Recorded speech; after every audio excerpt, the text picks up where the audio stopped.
12월 14일 대강절 둘째 주 2부 예배를 드립니다. 이제 다 같이 일어나서 임내송 찬송하시면서 하나님 앞에 예배드리겠습니다.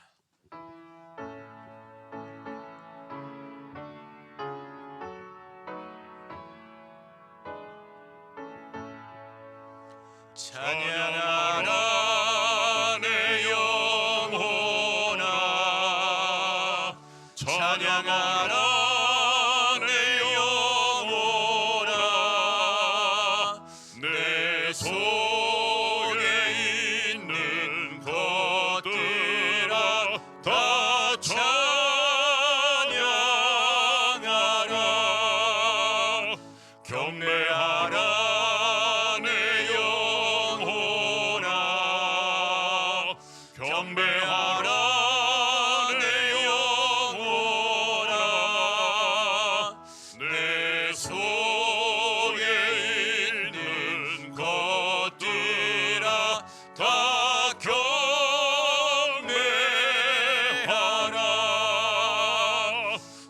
송축하라 내 영혼아,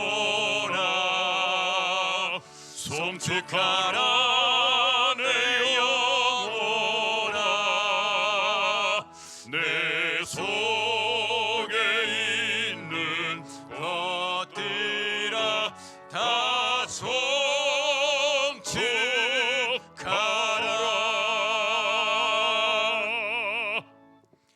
그러므로 형제들아, 내가 하나님의 모든 자비하심으로 너희를 권하노니 너희 몸을 하나님이 기뻐하시는 거룩한 산제물로 드리라. 이는 너희가 드릴 영적 예배니라. 하나님은 영이시니 예배하는 자가 영과 진리로 예배할지니라. 아멘.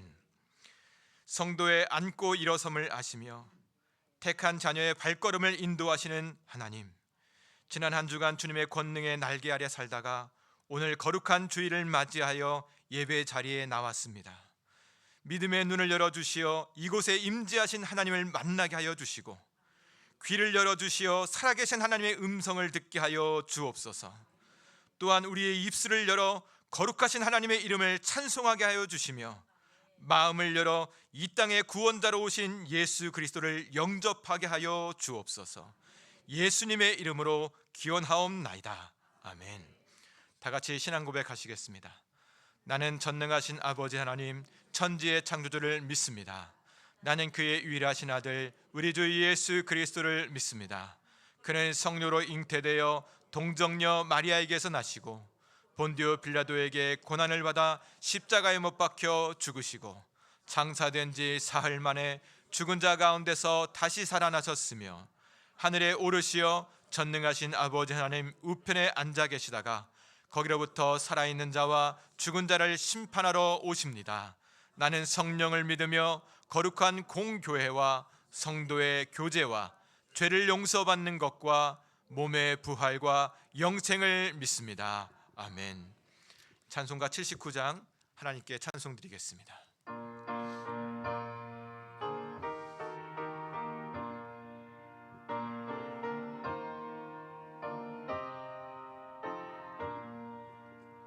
주 하나님 지으신 모든 세계 내 마음 속에 그리어볼 때 하늘의 별 울려 퍼지는 뇌성 주님의 권능 우주에 찾네. 주님의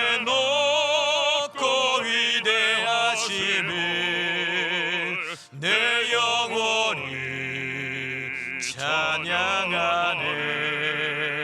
주님의 높고 위대하심을 내 영혼이 찬양하네. 숲속이나 험한 산 골짜기에서 지저귀는 저 새소리들과 고요하게 흐르는 시냇물은 주님의 솜씨 노래하도다.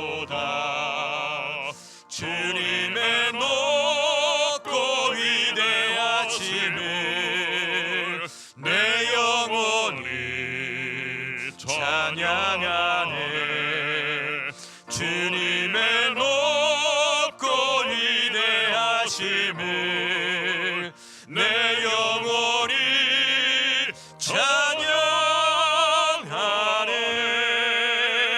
주 하나님 독생자 아낌없이 우리를 위해 보내주셨네.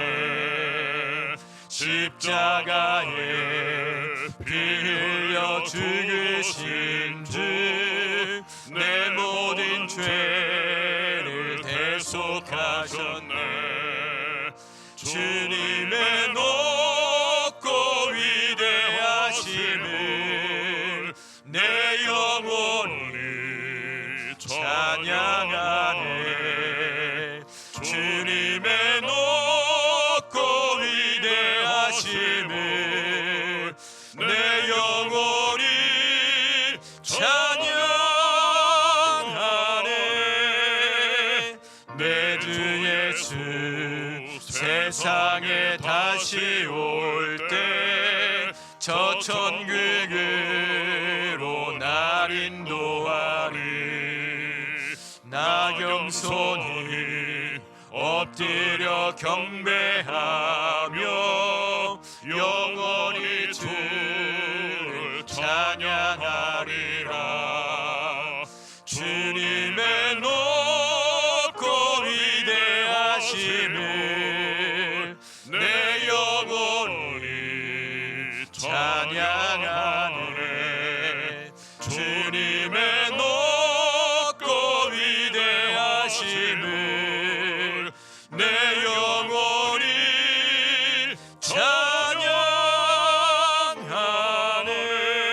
찬양하네. 이 시간 이현희 장로님 나오셔서 기도하시겠습니다.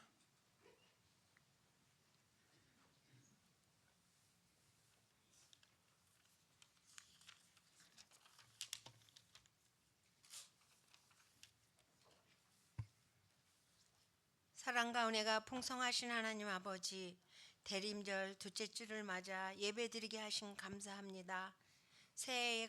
새해인가 싶었는데 어느덧 한 해의 끝자락에 12월 대림절을 맞아 예수님을 기억하고 예수님을 기다리는 시간이 되었습니다. 지난 한 해를 지나오면서 많은 일들이 있었습니다.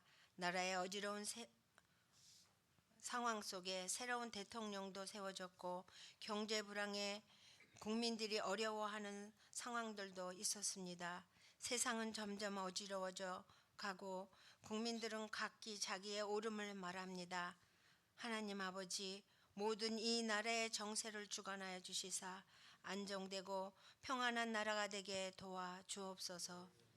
주님이 기뻐하시는 나라를 세워가는데 믿는 우리들이 하나님의 백성답게 살아갈 수 있도록 함께 협력하여 주님의 선한 뜻을 세워가는 나라로 세워질 수 있도록 은혜 내려 주옵소서. 대통령과 위정자들이 바른 정치, 바른 정사를 이룰 수 있도록 마음들을 모을 수 있도록 그들의 마음을 주관하여 주옵소서. 그리하여 세계의 만국의 복음을 전하는 제사장 나라로 옛적과 같이 선교의 능력과 권세가 있게 도와 주옵소서. 선교지를 위해 기도합니다. 열악한 곳일수록 주님의 구원의 소식이 능력이 더욱 강력하게 전해지며 하나님의 나라와 백성과 자녀들, 제자들이 많이 세워지며 더해가게 성령 충만하게 하여 주시옵소서. 멀리 타국에서 이민자로 살아가며 교회를 세워가는 교포들의 믿음의 생활도 성령님의 위로와 평강이 넘쳐나게 하옵소서. 모든 선교사님들도 지켜보아여 주시고 모든 고충과 어려움도 극복할 수 있는 능력과 권세를 성령님 임하여 주시사 주님 주신 사명을 잘 감당하게 하옵소서. 선교사님의 가정도 지켜주시며 건강과 안위를 주시고 또한 필요한 재정도 채워 주옵소서. 다음 세대를 위해 기도합니다. 이 나라를 세워갈 자녀들이 말씀 안에 사고가 세워지고 주님 은혜 안에 거하는 하나님의 자녀들이 되어 성령 충만한 가운데 강하고 담대하여 여호수아처럼 다윗처럼 에스더처럼 나라의 주역들이 되게 도와 주옵소서. 사랑하는 성도들을 위해 기도합니다. 다사다난했던 2025년 주님 어떠한 상황 속에서도 기도와 간구로 말씀 안에 살려고 무던히로 몸부림치며 노력했던 우리 성도들의 삶을 축복하시사 주님과 동행하는 삶이 즐겁고 행복하게 하여 주옵소서. 아픈 성도들에겐 치유의 은혜와 마음이 상한 성도들에겐 주님이 주시는 평강이 날마다 넘쳐나게 하옵소서. 그릇된 양같이 각기 제갓길로 가지 않고 협력하여 선을 이루는 성도들로 하나가 되게 하옵소서. 나보다 남을 높게 여기는 마음을 갖게 도와 주옵소서. 담임 목사님을 위해 기도합니다. 30여 년 동안 목자교회를 위해 하루 24시간이 모자라도록 사역하시며 성도 한 사람 한 사람 영적 성장을 위해 노력하신 담임 목사님, 남은 사역과 남은 인생의 삶을 축복하시사 건강과 복과 물질의 복도 모자람이 없이 채워 주옵소서. 새로 오신 후임 담임 목사님, 성령 충만함을 주옵시고 영의 양식을 풍성하게 모든 성도들에게 골고루 먹여 주실 수 있도록 늘 함께 동행하여 주옵소서. 영육간에 강건하게 하옵시고 가정을 축복하여 주옵소서. 목자 성가대의 찬양을 모든 성도들과 함께 드리는 영광이 되게 도와주시고 주님 홀로 흠양하여 주옵소서. 이 모든 말씀 예수님의 이름으로 기도드립니다. 아멘.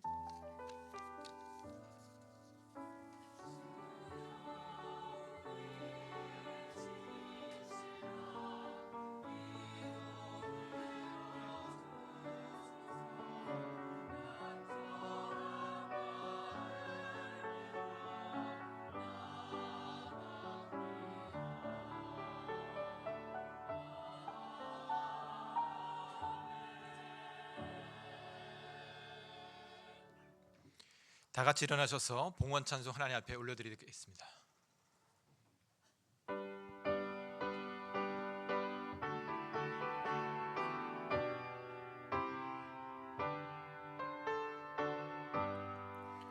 주 예수 이름 높이여 다 찬양하여라. 금멸류관을 들여서 만유의 주 찬양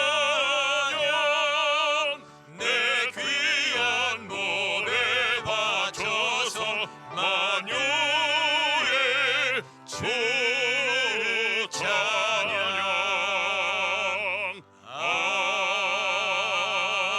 아멘. 자리에 앉으시겠습니다. 준비하신 예물 하나님 앞에 봉헌하는 시간입니다.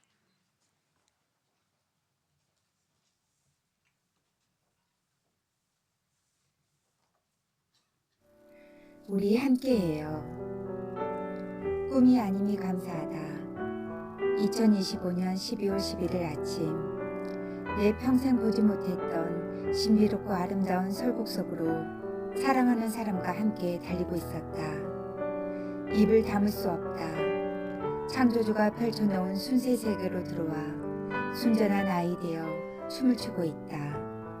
훨훨 자유를 누리고 있다.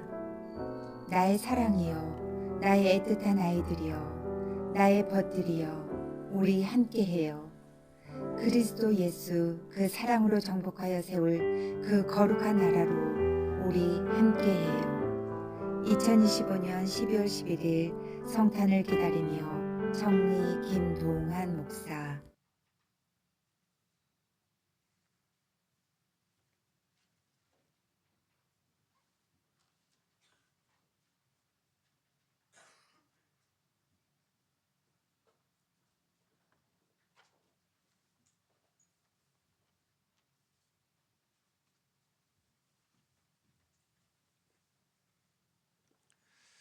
기도하시겠습니다. 살아계신 하나님, 한 주간도 하나님께서 우리를 보호하여 주시고 삶의 모든 것을 더해 주심에 감사합니다. 이 믿음과 감사로 하나님 앞에 예물을 드리오니 주님 이 예물 받아 주옵소서. 들의 꽃도 입히시고 공중에 나는 새도 먹이시는 하나님, 우리 성도님들이 하나님의 선한 손길을 경험하게 하여 주시고, 또한 이스라엘 백성들을 악한 자들의 손에서 건지심과 같이 우리 성도님들의 삶 가운데 하나님의 강한 손과 펴신 팔로 보호하심을 경험하게 하여 주옵소서. 그리하여서 하나님을 찬송하는 자, 하나님을 높이는 인생 되게 하여 주옵소서. 주님, 우리의 가정 가운데 평안을 더하여 주시고 우리의 연약한 육체를 강건케 하여 주셔서 주님의 몸된 교회를 위하여 봉사하며 헌신하게 하여 주시고, 또한 우리의 산업과 기업 가운데 복의 복을 더하여 주셔서 더 많은 것으로 하나님 앞에 올려드리고 이웃에게 나눌 수 있는 넉넉한 은혜가 있게 하여 주옵소서. 주님, 우리의 자녀들 가까이 있는 자에게나 멀리 있는 자에게나 평강을 덧입혀 주시고 하나님과 동행하는 믿음의 자녀 되게 하여 주옵소서. 주님, 이 물질이 쓰여지는 곳곳마다 주님의 영광 드러나게 하여 주시고, 특별히 우리 선교사님들의 사역 가운데 성령의 기름을 부어 주셔서 예수 그리스도의 십자가의 복음이 그 땅 가운데 편만하게 증거되게 하여 주옵소서. 이 예물과 우리의 예배, 우리의 마음을 받아주시는 예수님 이름으로 기도드립니다. 아멘.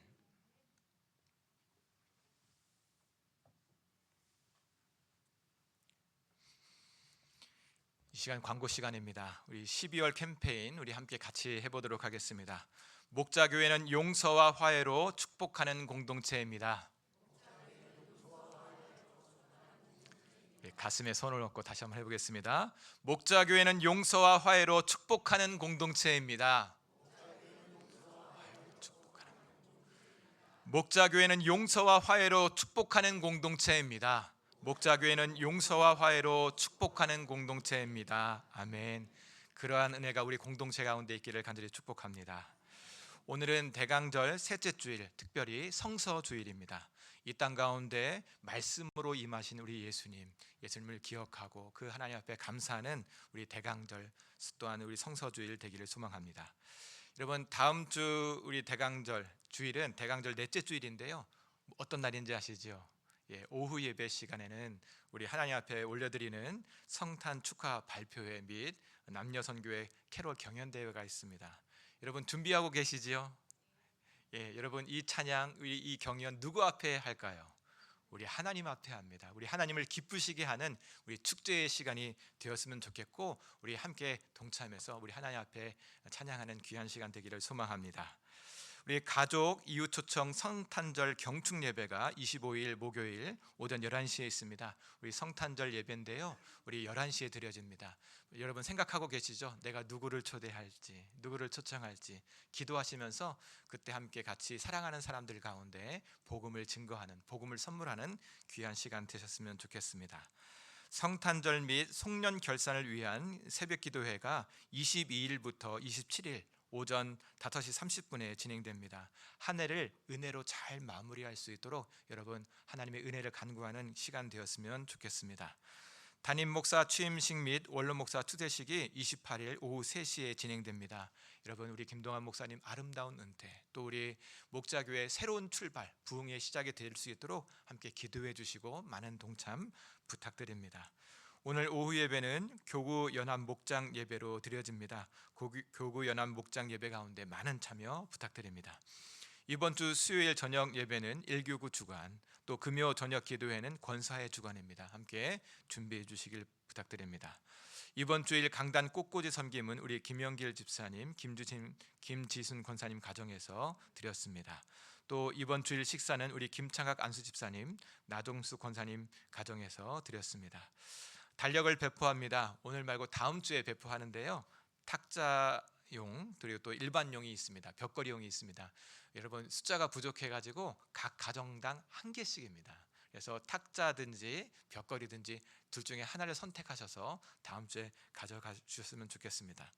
또 교우동정입니다. 우리 한환희 안수 집사님께서 계속해서 항암 치료 중에 있습니다. 지난주에 나오셨는데 오늘도 나오셨나요? 예, 우리 위로와 격려의 박수를 한번 했으면 좋겠습니다. 완쾌돼서 주님의 몸된 교회를 잘 섬겨 나갔으면 좋겠습니다. 우리 연말 정산이 필요하신 분이 있다고 한다면 행정실로 우리 신청해 주시길 바랍니다.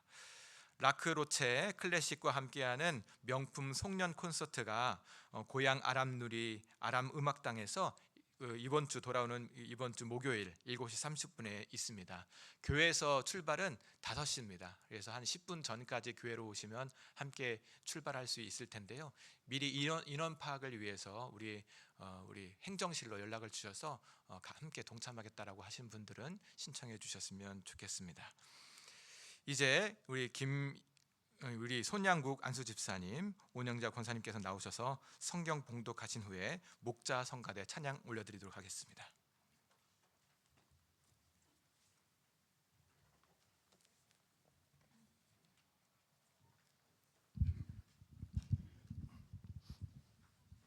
오늘 하나님의 말씀은 마태복음 1장 18절부터 25절까지입니다. 예수 그리스도의 나심은 이러하니라. 그의 어머니 마리아가 요셉과 약혼하고 동거하기 전에 성령으로 잉태된 것이 나타났더니 그의 남편 요셉은 의로운 사람이라 그를 드러내지 아니하고 가만히 끊고자 하여. 이 일을 생각할 때에 주의 사자가 현명하여 이르되 다윗의 자손 요셉아 내 아내 마리아 데려오기를 무서워하지 말라. 그에게 잉태된 자는 성령으로 된 것이라. 아들을 낳으리니 이름을 예수라 하라. 이는 그가 자기 백성을 그들의 죄에서 구원할 자이심이라 하니라. 이 모든 일이 된 것은 주께서 선지자로 하신 말씀을 이루려 하심이니 이르시되 보라 처녀가 잉태하여 아들을 낳을 것이요 그의 이름은 임마누엘이라 하리라 하셨으니 이를 번역한즉 하나님이 우리와 함께 계시다 함이라.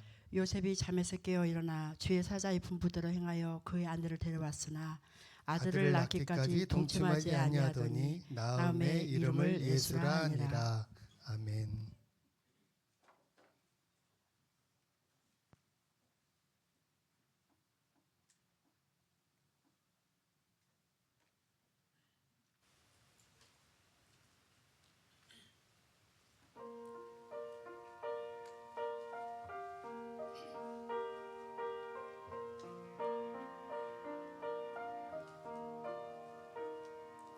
하나님이 세상을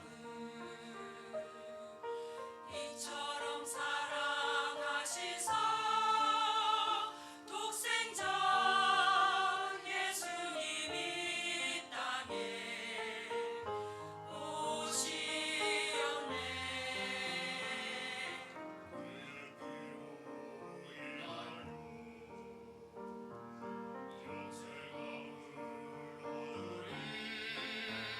주께서 흘리신 피로 우리의 모든 죄 사했네.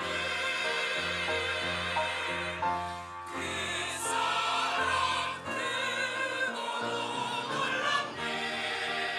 죽기까지 사랑하셨네. 나의 삶 주 안에 거하리 참 생명 주께 있네.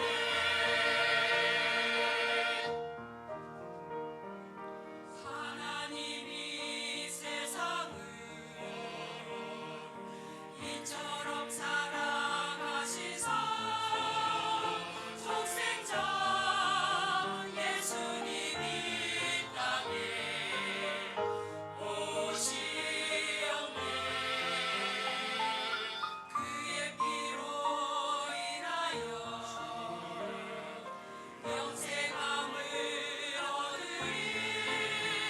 주께서 흘리신 피로 우리의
우리 목자 성가대 다시 축복의 박수 하시겠습니다.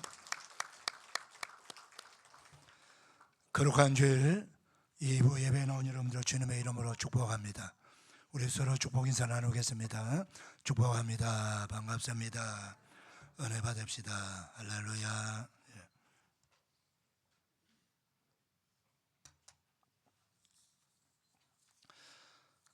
세계적인 대학 가운데 하나인 옥스퍼드 대학교가 있는 잉글랜드 옥스퍼드 시내 가장 번잡한 그 중심도로 한복판에 여행객들이 아주 즐거이 찾고 있는 그런 좋은 탑이 하나 있습니다. 카펙스 탑이라고 하는데 이 탑은 본래 성 마틴 교회 부속 건물인데 중세 시대도 아마 마차가 많이 다닌 것 같아요. 그래서 교통 혼잡으로 인해 가지고 그 성전 건물은 옮기고 이 상징적인 탑만 그 가운데 그대로 남겨두었습니다. 이 탑은 여행객들을 위해서 매시간 15분간 종을 울리는 그런 탑입니다. 이것이 여행객들에게 아주 유명한 탑이기도 하지만 그보다 더 중요한 역사적 사건이 있습니다. 1528년에 영국에서 처음으로 성경이 불태워진 장소입니다. 토마스 캐럴이라고 하는 이 서적성이 윌리엄 틴데일이라고 하는 최초의 영어 성경 번역본을 국민들에게 좀 성경을 많이 배포하기 위해서 이렇게 직접 성경을 메고 다니면서 판매를 했어요. 그런데 그만 당국에 발각이 되어 가지고 이때 당국은 중세시대 막 이 종교 개혁과 동시에 가톨릭이 대단히 이렇게 통제를 하던 그런 시대입니다. 그래서 성경은 오직 이 가톨릭 성경, 이 라틴어로만 된 성경을 그렇게 읽도록 했어요. 그런데 영어 성경으로 번역한 것이 나오자 얼마나 좋겠어요. 성경을 모국어로 자국어로 읽을 수 있으면 너무 좋은데 당국이 이걸 방해한 것입니다. 그래서 어떤 국가든 자국어로 성경을 번역해서 읽지 못하도록 막은 거예요. 그래서 이 당국의 방해로 윌리엄 캐럴은 감옥에 갇히게 되고 또 성경을 불태우기 위해 가지고 이 사람을 장작더미를 지고 그 탑에 탑 광장에다가 쌓이도록 했어요. 그 쌓아놓고 그 위에 그 자고된 영어 성경을 전부 화형식을 하고 성경 화형식 불을 태웠습니다. 이 단편적인 이야기는 이 성경이 인류 역사 속에서 얼마나 이렇게 고난을 많이 겪으면서 오늘 우리에게까지 전달되었나 하는 것을 보여주고 있는 사건이죠. 어떤 사람들은 성경을 너무너무 좋아하고 사랑해서 그 성경을 늘 말씀을 묵상하고 읽고 즐거워하면서 그 말씀의 은혜를 풍성히 받는 그런 사람들이 있는가 하는 반면에 또 반대로 성경을 너무너무 미워하고 성경을 읽지 못하도록 방해하고 성경 읽는 사람들 다 잡아서 감옥에 가두기도 하고 그 성경책과 함께 죽이기도 하는 그런 사람들도 있습니다. 자, 오늘 성서주일을 맞이하여 성경은 도대체 어떤 책이길래 이렇게 좋아함과 좋아하지 않음이 뚜렷하게 분열되는 이런 역사가 나올까요? 먼저 문학으로서의 성경을 우리 한번 살펴보겠습니다. 우리 도서관이나 대형 서점에 가게 되면은 이 책을 종류별로 책꽂이에 꽂아두든가 아니면은 이렇게 전시해 두지요. 시집은 시집대로, 에세이는 에세이대로, 소설은 소설대로, 역사책은 역사책대로 이 종류별로 이렇게 둡니다. 그러면 그 코너에 가게 되면은 역사책은 그 코너에 가면 다 있어요. 예. 시집은 시집 코너 가면 다 있어요. 예. 독자들이 또 청자들이 잡기 쉽도록 그렇게 해두었죠. 예. 그래서 대형 서점이나 또 도서관에 가면은 다양한 책들을 우리가 만날 수가 있습니다. 예. 성경도 마찬가지예요. 예. 성경은 총 66권으로 되어 있습니다. 구약이 39권이고 신약이 27권인데 이 66권의 책이 장르별로 나누게 되면은 바로 법전이 있어요. 법전, 이 율법서라고 해서 법전이 있습니다. 그다음 또 역사서가 있어요. 그래서 어떤 분들은 성경 그거 왜 읽니? 그거 전부 이스라엘 역사 아니야? 이렇게 말하는 분도 계세요. 근데 역사책도 있습니다. 역사. 이스라엘 역사뿐만 아니라 세계 역사가 담겨 있어요. 그런가 하면은 지혜서도 있고 비유로 설명한 책도 있고 그리고 예언서도 있고 또 편지의 글도 있습니다. 이런 다양한 종류의 장르별로의 종류의 책들이 도서관이나 서점은 펼쳐놨지만 성경은 한 권에 다 이걸 다 모아둔 것이 다를 뿐이에요. 그런데 우리가 성경을 읽으면서 처음부터 창세기부터 차례대로 읽어 나간다. 이렇게 이제 일상적으로 그렇게 생각하지만은 성경은 책별로 다 다릅니다. 그래서 어느 책부터 읽어도 상관없어요. 그런데 읽으면서 우리가 조금만 주의해야 될 점은 성경을 읽을 때는 시집의 의미들을 읽어야 돼요. 역사는 역사를 생각하면서 성경을 읽었어야 돼요. 이 성경을 장르별로 읽는 사람이 독자가 읽으면서 그냥 차례대로 읽어나간다만 생각하지 말고 의미를 부여하면서 읽으셔야 된다는, 그렇게 해야 원래의 성경 원문의 텍스트대로 그 의미를 찾을 수가 있고 해석할 수가 있는 것입니다. 두 번째는 역사로서의 성경이에요. 성경은 단순히 철학적 원리나 이 종교적 격언을 주먹구구식으로 모아놓은 책이 아닙니다. 역사를 통해 계시된 하나님의 구원 이야기예요. 문학으로서 제가 이야기를 했습니다. 법전도 있고 역사도 있고 시도 있고 지혜서도 있고 편지글도 있지만은 그런 모든 그 장르를 통해서 하나님의 구원의 이야기를 들려주고 있다는 거예요. 그래서 너무 평면적으로만 성경을 우리 목적에 맞게 읽어나가면 안 됩니다. 이 자의적 해석이 얼마나 위험한지 몰라요. 그래서 역사의 흐름을 파악하면서 하나님의 시선으로 성경을 읽어가야 된다는 거예요. 내 시선이 아니고 하나님의 눈으로 역사를 보고 하나님의 눈으로 시대 상황을 보면서 그 성경을 과거와 현재와 미래를 조망하면서 성경을 읽어나가시면 여러분 성경을 읽는 재미도 있고 또 성경의 감동도 있고 성경의 본질을 찾을 수가 있을 것입니다. 그 다음 진리로서의 성경이에요. 우리 그리스도인들에게는 성경이 단순히 문학책이나 역사책이 아니죠. 성경은 하나님의 말씀입니다. 그리고 하나님의 진리예요. 그리고 하나님의 성품과 뜻에 대한 하나님의 자신의 계시예요.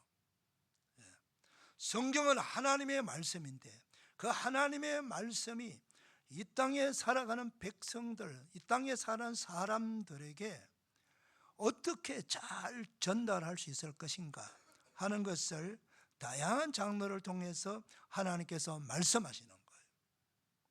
그래서 율법을 통해서 하나님이 말씀하시고 역사를 통해서 하나님이 말씀하시고 문학을 통해서 하나님이 말씀하시고 지혜의 교훈을 통해서 하나님이 말씀하시고 또 편지를 통해서 하나님께서 말씀하시는 거예요. 그러니까 하나님의 말씀이라는 거예요. 사람이 기록하지만은 하나님의 말씀이다. 그래서 이 구약 성경 창세기, 출애굽기, 레위기, 민수기, 신명기 이 5권의 책을 히브리 말로 토라라고 합니다. 율법서란 뜻이에요. 그런데 이 책을 모세가 기록했대서 모세오경이라 그렇게 말합니다. 예를 들면 우리가 성경에 신약성경에는 바리새파, 사두개파 이런 이 당파의 이름이 나와요. 그래서 그 여러 당파 속에서 사두개파는 현실주의자지요. 그래서 이 사두개파는 천국도 지옥도 없습니다. 미래 없어요. 현실주의자예요. 그 현실주의자인 사두개파가 유일하게 인정하는 성경은 모세오경밖에 없어요. 그 외의 성경은 인정하지 않습니다. 그러니까 모세오경을 껍데기만 읽으면 천국 얘기도 안 보이고 지옥 얘기도 안 보여요. 그러니까 그는 현실주의자니까 그들이 이 세상적인 권력을 다 잡고 있어요. 안타깝죠. 자, 우리가 성경을 읽을 때에 모세가 기록을 했습니다. 그런데 모세는 이렇게 기록을 해요.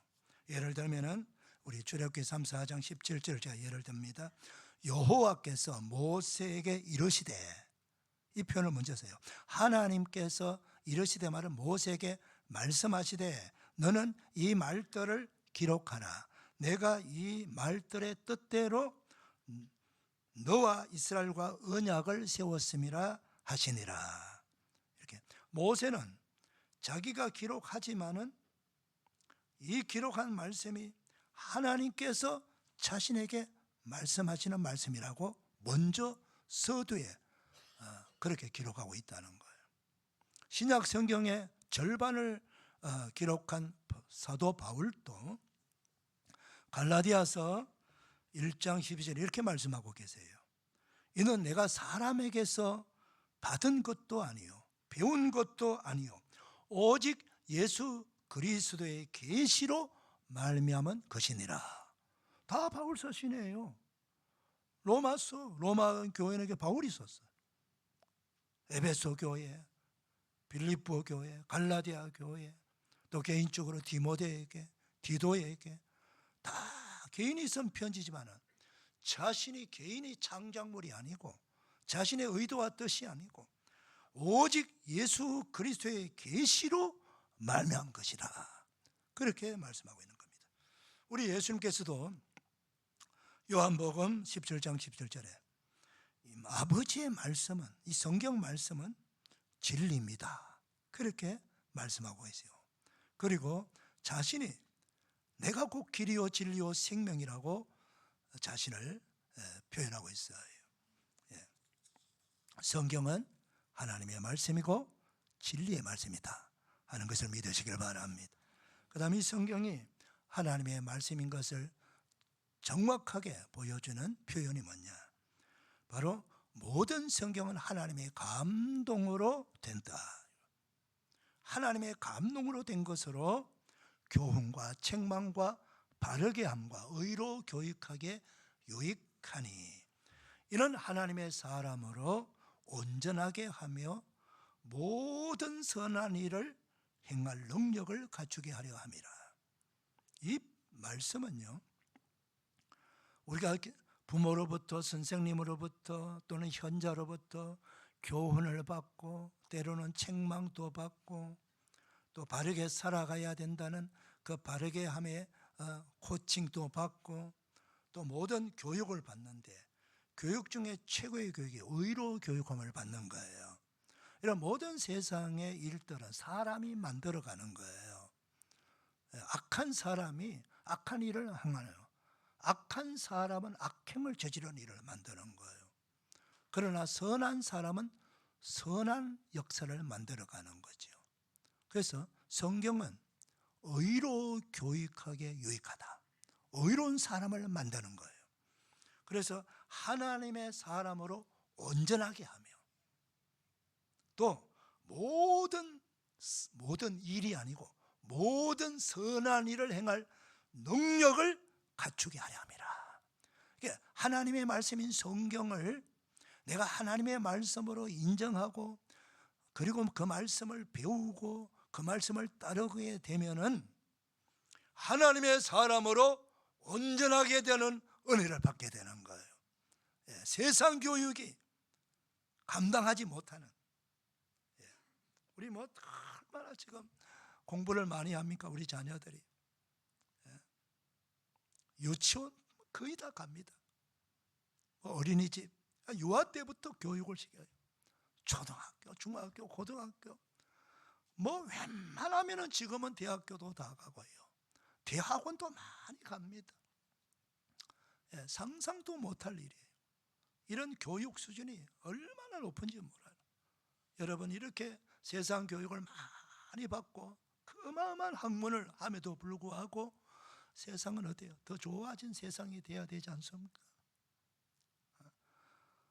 제가 어릴 때 살았던 그 마을의 풍경은 다 대문이 열려 있습니다. 열려 있어도 아무도 도적질 해가는 사람 없습니다. 마을 사람들 거의 착합니다. 나눠 묻고 서로 불쌍히 여기고 서로 사랑하는 그런 아름다운 공동체, 우리나라의 모습입니다. 지금은 얼마나 교육이 발달하고 문화가 발달하고 과학이 발달했음에도 불구하고 세상은 점점 악해가고 있지 않습니까, 여러분? 문화가 발달하고 과학이 발달한다고 해서 세상이 좋아지는 건 아니에요. 좀 더 편리할 뿐이지. 우리 인생을 살아가는데 정말 필요한 것은 의로 교육을 받아야 되고 하나님의 사람으로 우리가 온전하게 돼야 되고 선한 일을 행하는 능력을 우리가 받아야 되는 거예요. 그게 바로 성경이 하는 일입니다. 그건 바로 성경이 하나님의 감동으로 된 책이기 때문에 베드로 사도도 이렇게 말합니다. 너희들이 먼저 알 것은 성경의 모든 예언은 사사로이 불 것이 아니다. 이 성경의 예언은 언제든지 사람의 뜻으로 낸 것이 아니요 오직 성령의 감동하심을 받은 사람들이 하나님께 받아 말한 것임이라. 모든 기록자가 하나님의 성령의 감동을 받아 기록했다는 거예요. 사랑하는 성도 여러분, 성경은 하나님의 말씀이고 하나님의 감동으로 된 것을 믿으시기를 축원합니다. 그 다음 성경은 능력 있고 권세 있는 말씀이라는 거예요. 히브리서 4장 12절 이렇게 말씀합니다. 하나님의 말씀은 살아있고 활력이 있어 좌우의 날선 어떤 금보다도 예리하여 혼과 영과 관절과 골수를 찔러 쪼개기까지 하며 또 마음의 생각과 뜻을 판단한다. 이걸 한마디로 표현하면은 우리가 혹시 병원에 들어가서 내과 수술, 외과 수술 받아보신 분들은 경험할 거예요. 이 수술하면은 다 마취를 하잖아요. 마취 안 하면 어떻게 될까요? 그 고통 견딜 수 없지요. 생사를 막 지금 칼로 깎고 잘라내잖아요. 나는 수술을 받는 사람은 마취를 해버리기 때문에 몰라요. 근데 의사는 어떻게 합니까? 나를 완전히 눕혀놓고 마음대로 자를 것 자르고 짤 것 재고 뭘로 합니까? 수술칼, 메스라 그러죠. 얼마나 예리한 칼로 그 수술해야 될까요? 우리 몸을 고치기 위해서 그렇게 예리한 칼을 준비하는데 바로 하나님의 말씀인 성경은 여기 말씀 좌우의 어떤 검보다도 예리하다. 그래서 우리 혼과 영과 관절과 골수, 이 관절과 골수는 우리 몸의 가장 중요한 부분이에요. 관절이 뭐예요? 뼈 아닙니까? 뼈를 잇고 뼈와 뼈를 잇는 이 관절이에요. 이것이 무뎌지고 이것이 망가지고 부러지면 큰일 나요. 몸이 세워지지 못하는 거예요. 연세가 드시면 드실수록 늙어갈수록 점점 관절이 닳고 연골이 닳고 하는 거죠. 그래서 허리야 무릎이야 그렇게 힘들어하는 거. 하나님의 말씀은 관절과 골수, 이 뼛속에 흐르는 이 뼈를 지탱하는 이 애까지도 다 하나님께서 찔러 쪼개면서 수술한다는 뜻이에요. 우리 몸뿐만 아니라 우리 영혼도, 우리 마음까지도, 우리의 생각까지도 다 수술해서, 수술하는 목적이 뭐예요? 살리기 위해서, 건강하게 만들기 위해서 하시는 거예요. 그래서 이것도 하나님의 말씀의 능력이에요. 또 하나님의 말씀은 시편 119편 50절에 이렇게 말합니다. 이 말씀은 나의 고난 중의 위로라. 주의 말씀이 나를 살리셨습니다. 우리 고난을 경험하지 않는 분들이 있을까요? 인생을 살아가면서 지금 내가 너무너무 힘든 고난 속에 들어가 있는 분도 계실 거예요. 또 어떤 분은 잠깐 전에 그 고난을 경험하신 분도 있고, 또 고난의 내용은 달라도 어떤 분은 물질로, 어떤 분은 질병으로, 어떤 분은 자녀 문제로, 어떤 분은 인간관계 문제로, 어떤 분은 가족 문제로 다양한 시련과 고난이 우리에게 찾아옵니다. 그래서 이 많은 시인들과 소설가들, 이 문학하는 사람들은 이 우리 인생은 광야와 같다, 고해와 같다, 이런 표현도 쓰지 않습니까? 그런 거예요. 근데 고난을 당한 사람들은 다 자기만 고난 당하는 줄 알아요. 근데 제가 짧은 목회를 하면서 우리 성도들을 목회하면서 보니까 고난이 없는 가정이 없더라고요. 고난이 없는 인생이 없어요. 다 있어요. 다 경험해요. 다만 표현하지 않을 뿐이에요. 혼자 끙끙 앓는 분도 있고, 잠깐 조금 보여주는 분도 있을 뿐이고, 내용이 다르고 고난의 내용이 다를 뿐이에요. 사랑하는 성도 여러분, 하나님께서 우리 죄인들이 살아가는 이 세상은 다 고난이 있고 시련이 있다는 사실을 인정하고 살아야 됩니다. 자, 그렇게 해야, 그럼 예수 믿는 사람 고난이 없을까요? 예수 믿는 사람도 고난이 있습니다. 근데 그 고난을 어떻게 극복하느냐가 중요해요. 근데 우리 고난 당하는 자들, 우리 성도들이 위로해 줍니다. 기도도 해 줍니다. 그러나 잠깐뿐이에요. 이 본질적 위로가 뭘까요? 바로 하나님의 말씀이라고 성경은 말씀하는 거예요. 왜 하나님의 말씀이 본질적 위로가 될까요? 하나님의 말씀은 그 인생의 고난의 문제를 해결해 주기 때문인 것입니다. 어떤 사람이 내 인생의 문제를 해결해 줄 수가 있습니까? 하나님만이 해결자가 되는 거예요. 근데 하나님은 모든 해결을, 문제 해결을 말씀으로 하신다는 거예요. 그 말씀이 성경입니다. 사랑하는 성도 여러분, 그래서 이 시인은 하나님의 말씀이 나의 고난 중에 위로였다라고 고백하고 있고 간증하고 있는 거예요. 그리고 그 말씀이 나를 살리셨다라고 말하고 있는 거예요. 사랑하는 성도 여러분, 우리가 제일 두려워하는 게 죽음 아닙니까? 그런데 죽음 가운데서도 우리를 살릴 수만 있다면, 살아난다면 얼마나 좋습니까? 그런데 우리를 살릴 수 있는 유일한 하나님의 방법이 있어요. 도구가. 그게 하나님의 말씀입니다. 여러분, 하나님의 말씀을 능력 있는 말씀으로, 생명을 살리는 말씀으로 내 가정을 살리고 내 인생을 살리고 내 자녀를 살리고 내 기업을 살리고 내 삶을 살려낸다는 하나님의 말씀으로 믿으시기를 축복합니다. 하나님 말씀이 살리는 거예요. 여러분, 하나님의 말씀은요 능력이 있습니다. 말씀하면 말씀하는 대로 이루어지는 거예요. 빛이 있으라 말씀하시니까 빛이 생겨나는 거야. 나사로야 일어나라 하니까 죽은 지 나으려는 데는 그 무덤 속에는 나사로가 뻐적뻐적 걸어 나오지 않습니까? 달리다고 소녀야 일어나라, 죽었던 소녀가 벌떡 일어납니다. 청년아 일어나라 하니까 관 속에 있는 청년이 벌떡 일어납니다. 예수님의 말씀, 하나님의 말씀은 우리 삶을 다 살려내는 거예요. 믿으시기를 축복합니다. 하나님의 말씀을 우리가 성경을 읽을 때에 이 말씀의 권세와 능력을 내가 체험하지 못한다면은 이 성경책에 무슨 의미가 있어요? 제가 이제 은퇴를 하고 지금 입사를 하고 책이 제가 자랑은 아닙니다. 한 10,000권 될 것 같아요, 제가 보니까. 근데 이걸 한 절반을 제가 없앴어요. 근데 또 정리하다 보니까 또 한 400~500권이 또 정리가 돼요. 그래서 제가 그저 지난주에는 고물상 주인한테 불러갖고 차를 가져와서 이렇게 또 좀 가져가라 그러니까 지난번에 몇천 권을 가져갔으니까 엄청나게 그분이 좋아하더라고요. 돈 안 받고 줬거든. 근데 이번에 또 그런데 근데 이분이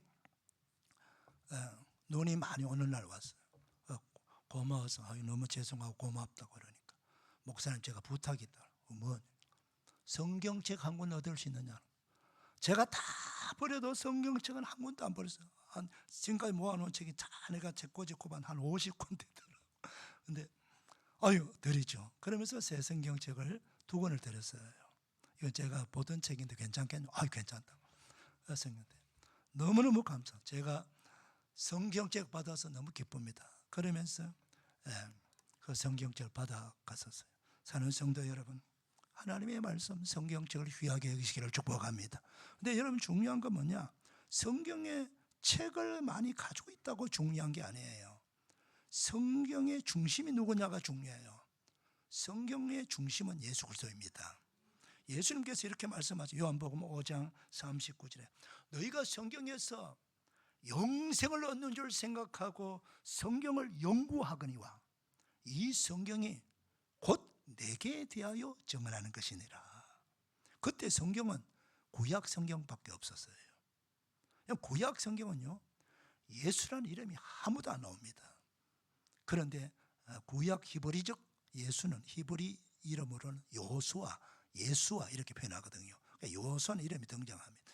그런데 그렇게 안 나와도 조금 전에 제가 말씀했지만은 왜 예수님이 성경의 주인공이고 중심이냐 하면은 이 아담이 범죄하고 난 후에 하나님께서 이 범죄한 죄인들을 구원하기 위해서 메시아 그리스도를 죄에서 구원할 자를 보내주시겠다고 약속하셨어요.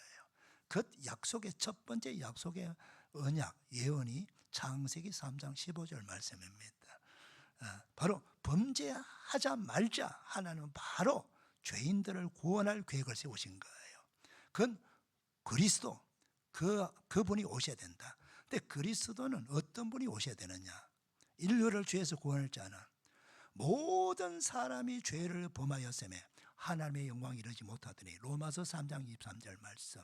그러니까 이 세상에 존재하는 내가 육신의 부모의 피를 받고 태어난 사람은 그가 누구든 현자든 종교의 교주든 영웅 호굴이든 어떤 자든 그는 하나님이 보실 때 죄인이라는 거예요. 그러니까 죄인이 죄인을 구원할 수가 없잖아요. 자신도 구원받아야 될 사람이 남을 어떻게 구원할 수 있느냐는 거예요. 죄인은 죄값을 받을 뿐이에요. 그런데 이 땅에 사람으로 태어난 사람 중에는 전부 죄인이니까 의인이 없어. 하나님이 의인을 이 땅에 보내주시기 위해서 특단의 조치를 취하는데 그게 뭐냐?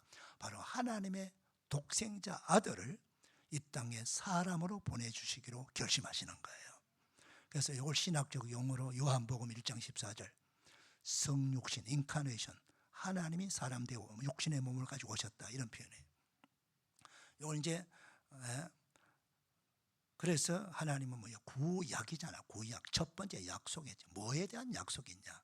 인류를 죄에서 구원할 그리스도를 보내주시겠다고는 약속을 율법으로 표현하고 역사로 표현하고 시로 표현하고 다양한 방법으로 표현을 했을 뿐이지 모두가 핵심은 뭐냐? 그리스도를 보내주겠다고는 약속이에요. 이게 구약이고 그 다음 신약체가 뭐예요? 그분이 오셔서 구원의 사역을 활동하신 내용을 기록한 책이 신약책이라는 거예요. 아멘입니까? 그래서 구약이든 신약이든 우리가 책을 읽을 때 늙은 교수들이나 선생님들이 말씀하잖아요.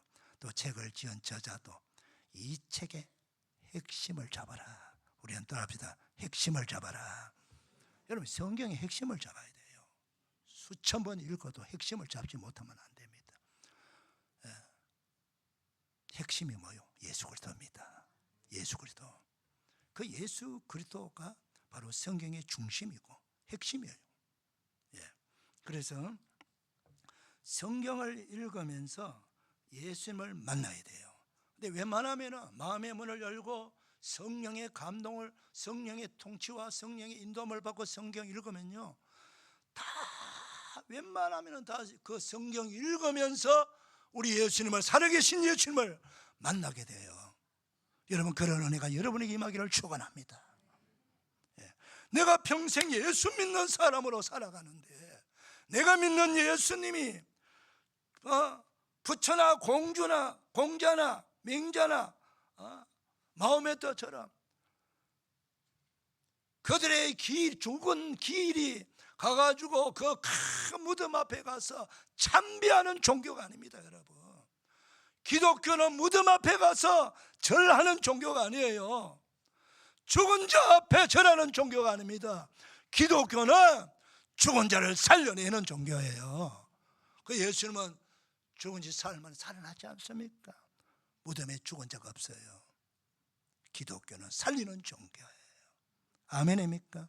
그래서 성경을 읽으면서 말씀을 들으면서 우리 영혼이 살아나고 우리 인생이 살아나고 우리 삶이 다 살아나는 역사가 일어나기를 축원합니다.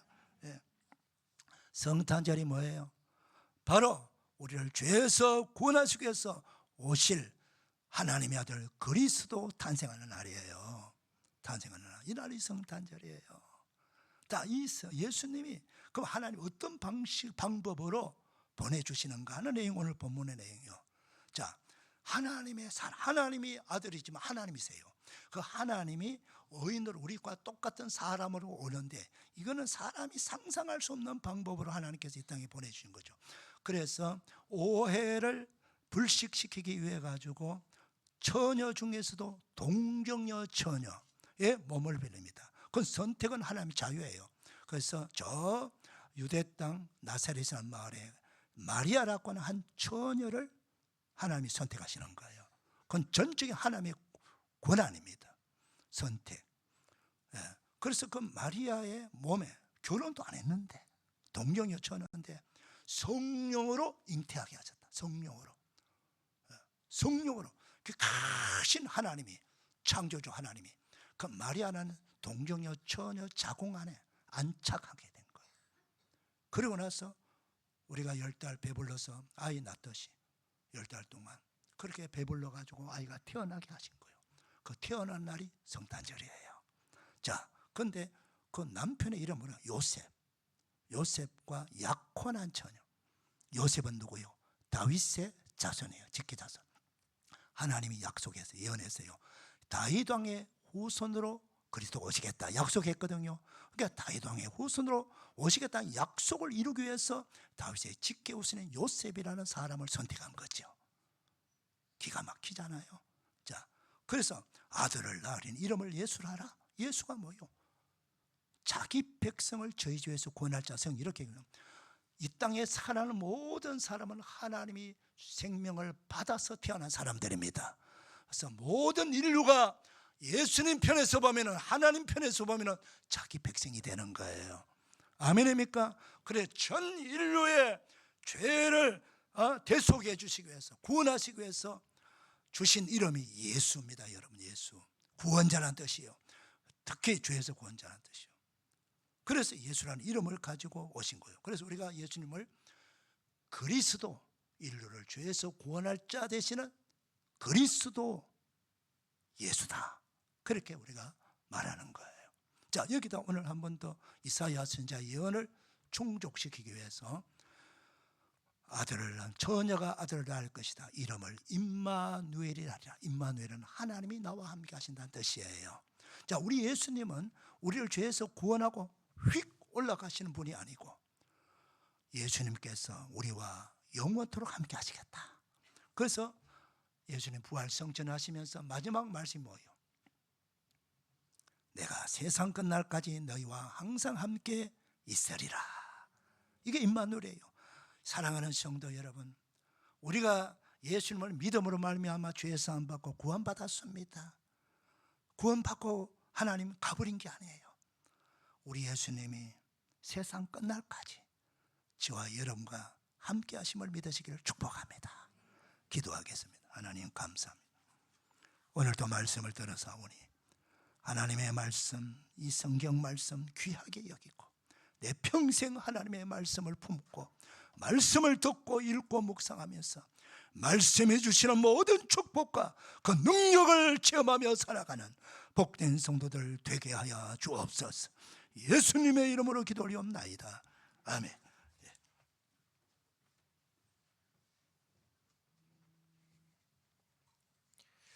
다 같이 일어나셔서 파송 찬송, 찬송가 546장 찬송하시겠습니다.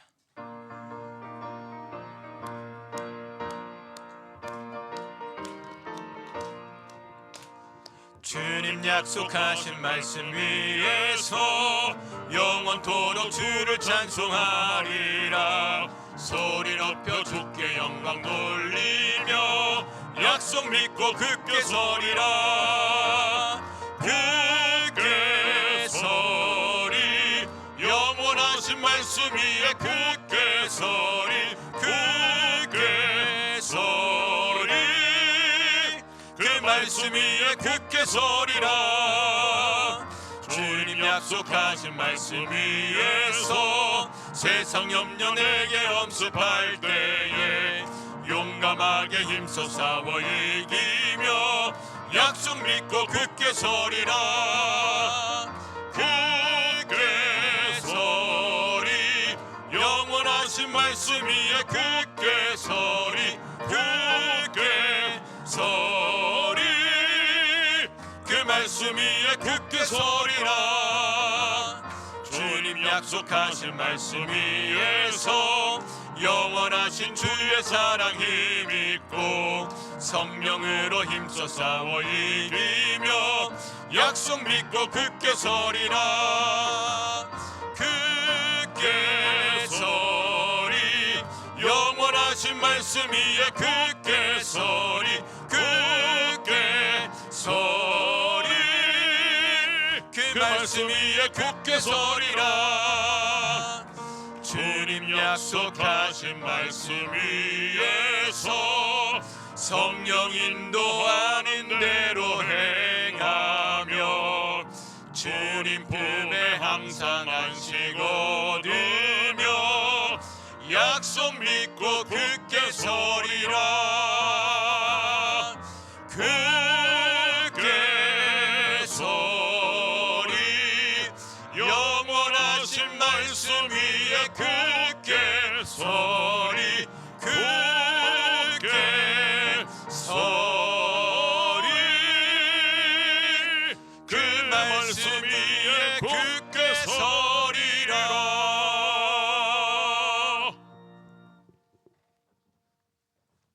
우리 하나님의 영광의 박수 올려드립시다. 할렐루야, 할렐루야. 우리 서로 축복 인사 나누겠습니다. 축복합니다. 은혜 받았습니다. 감사합니다. 할렐루야. 이제는 우리 구주 예수 그리스도의 은혜와 하나님 아버지의 청량할 수 없는 사랑과 성령님의 감동으로 격려 축복 치유하심이 거룩한 주일 2부 예배나와 예배나 주에 사는 모든 백성들 머리 위에 가정의 삶의 자리 위에 우리 조국 대한민국의 저 고통당하는 북한의 백성들을 위해 전 세계에 흩어져 복음 전파하는 선교사들과 그 가족과 현장 위에 군에 가 있는 자녀들, 병세에 있는 환우들 위해 해외에 있고 지방에 있는 우리 모든 성도들 위해 오늘 말씀의 축복 그대로 다 이루어지기를 축원하옵나이다. 아멘.